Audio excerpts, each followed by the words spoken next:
ale ako môže byť. Ďalší dom, ktorý by som vám ukázal, tak ten má pre mňa takú špecifickú príchuť, pretože tie domy síce vznikajú a sú postavené veľmi rýchlo, ale ako vidíte tuto v letopočte, tak trvalo nám 6 rokov, kým vám ho môžeme oficiálne predstaviť. A dôvody, prečo sa tak stalo, tak to je na úplne inú prednášku, aby som povedal, že aj v inom terapeutickom zariadení, ako je toto spoločenstvo. Ešte teda tie kredity idú znova na overený tím a plus sú tam Martina a Martin Hreščakovci, ktorí robili interiér, veľmi šikovní architekti, ktorí majú aj vlastnú výrobu, takže super. Možno poznáte kontext Bratislavského hradu, územie takého trojvršia za hradom.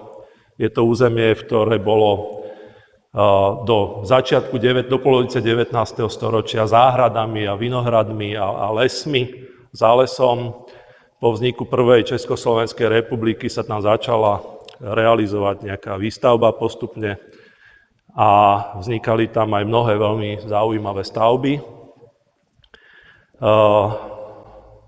Toto bol dom, čo stál na našom pozemku a teda po prevrate komunistickom, okrem tých starosvedských a prvorepublikových víl, tam začali vznikať aj takéto generické stavby pochybného charakteru.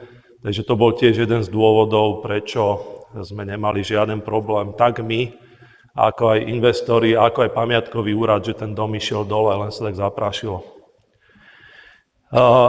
Možno takou perličkou je, že tam vidíte dole dátum, že ja som sa chystal na dovolenku a sme boli oslovení, že aby sme teda sa, aj to som tiež zistil až neskôr, zúčastnili súťaže, ale oslovení do tej súťaže sme boli kvôli tomu, že v roku 2018 sme robili spolu s IEPD, Inštitút pre pasívne domy, takú partizánskú akciu vo Ville Tugendhat, že robili sme tam, myslím, 2 exkurzie, úplne výborné.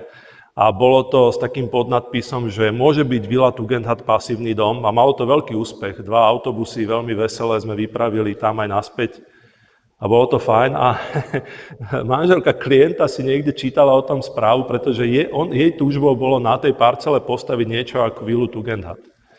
Tak ako, neviem, no. Ale tak narýchlo som proste nakreslil nejaké veci a je zaujímavé, že po návrate z dovolenky, teda vidíte, tam je júl a tam dole je september, vlastne ten layout, tak ako bol koncepčne navrhnutý, bol aj dodržaný, ale vzhľadom na to, že teda trpím na tú infekciu, čo sa volá energetická úspornosť a teda stavby z dreva nevynímajúc, tak veľmi rýchlo sme to upratali do pomerne kompaktného tvaru. Inak sa to na tom pozemku ani nedalo a vlastne toto, čo je od toho septembra 2018, tak to sme išli potom tú jazdu až do konca. Ten koncept je pomerne jednoduchý. Ja som potom ex post mal možnosť hovoriť s architektami, ktorí boli tiež pozvaní do tej súťaže. Ani jeden z nich neurobil tú vec, že by integroval garáž do tela vlastne domu, to boli jediní. A teda my sme do ulice teda dali garáž a povalu a vlastne do tej záhrady je sala terénna, vlastne hlavný obytný priestor na úrovni záhrady, potom spálňa a taký špeciálne sanktuárium, taký relax terasov vlastne hore. Tu je to vlastne možno vidno lepšie. Toto je to krídlo vlastne s garážou. Tuto je taký nenápadný vstup, v podstate máme len jednu jedinú fotografiu, lebo sa nedá z hľadiska tej stiesnenosti to ani poriadne fotiť.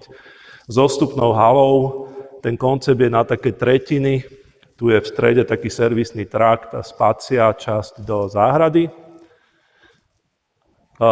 Na prízemí, teda na úrovni záhrady, vlastne sa vchádza do takejto veľkého otvoreného priestoru. Znova tento servisný trakt je ako keby ten zapustený vlastne v teréne. A potom hore na poschodí, tu je také parciálne povaly, ale je tu taký centrálny priestor pre wellness a s takou nádhernou pobytovou terasou s výhľadom na mesto a hrad. Takto sme to nakreslili a tak sme to vlastne aj postavili. Stavba je postavená zo systému Lignotrend, čo je podľa mňa najlepší konštrukčný systém, pretože veľmi rozumne narába s takou myšlienkou, aby bolo drevo vyťažené konštrukčne tam, kde má byť a aby sa ním neplytvalo. Čiže má tam napríklad na staticky namáhaných častiach, sú tam segmenty z CLT, ale zvyšok je, povedzme, kombinácia stĺpikovej konštrukcie alebo nejakých, by som povedal, že typových prvkov, ktoré vyvinul Lignotrend pre svoj systém. A ako vidíte, my sa vôbec nerozpakujeme tam, kde by to bolo zbytočne drahé používať aj oceľ v tých stavbách. Takže áno, naše stavby sú hybrid. Toto je ešte pred postavením vlastne spacieho podlažia. A tu už asi tušíte, ja takto poodstúpim, že kvôli čomu vlastne ten dom je navrhnutý tak, ako je.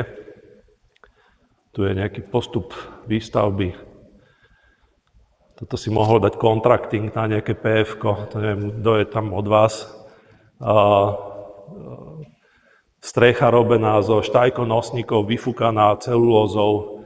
Veľmi, veľmi elegantný systém. Treba povedať, že dom je ako v pasívnom štandarde. To je ako, pre nás je to samozrejmosť. Možno by to mohlo byť tak, že prvý pasívny drevodom alebo dom z dreva na hradnom kopci. No a je tu teda taká špecialita, že vlastne, ja sa pamätám, že veľmi rýchlo sme prešli cez pamiatkový úrad, čo vôbec, to bolo prvé povolenie, čo sme dostali, to bolo, že za mesiac aj dačo. Pani Beatu Balogovú z pamiatkového úradu týmto pozdravujem. Bolo to fantastické, skvelé, na prvý raz sme to dali, ja som v centrálnej mestskej zóne už robil, tam to trvalo 6 mesiacov a 12 návštev. A akorát mi on hovorila, že ak chceme ten dom akože z jedného materiálu aj na streche, aj na fasáde, že sa nám to nepodarí, lebo že to už chcel aj paňák skúsim a že sa im to nepodarilo. No. Tak nám sa to podarilo. Neviem, či viete, že Los Angeles vydalo také nariadenie, že všetky novostavby musia mať biele strechy. Jedná sa o odrazné emisné plochy a keď sú tie domy biele, tak vyžarujú až o 80% menej emisí tepla. A je to veľká téma na polemiku so zelenými strechami. Ja teda nie som priateľom zelených striech z toho hľadiska, aby som ich ako zahrnul do environmentálnej argumentácie. Viete niekto povedať na základe tohoto, že kde je ten dom? Tu. No, takže možno tu lepšie. Takto. A tu je dole. Čiže naozaj to mesto je ako na dlani. A je to fajn, si myslím ja. Čo si myslíte vy? OK. No. Áno, presne. Áno.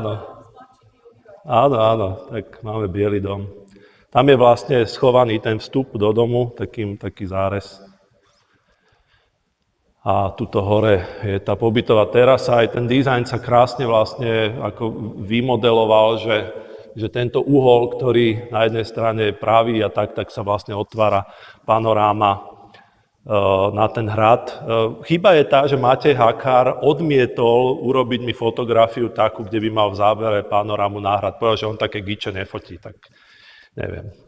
Toto je pohľad z ulice, veľmi pekný detail, práca, musím pochváliť Contracting a Ravago, že urobili tú garážovú bránu, takto som to chcel.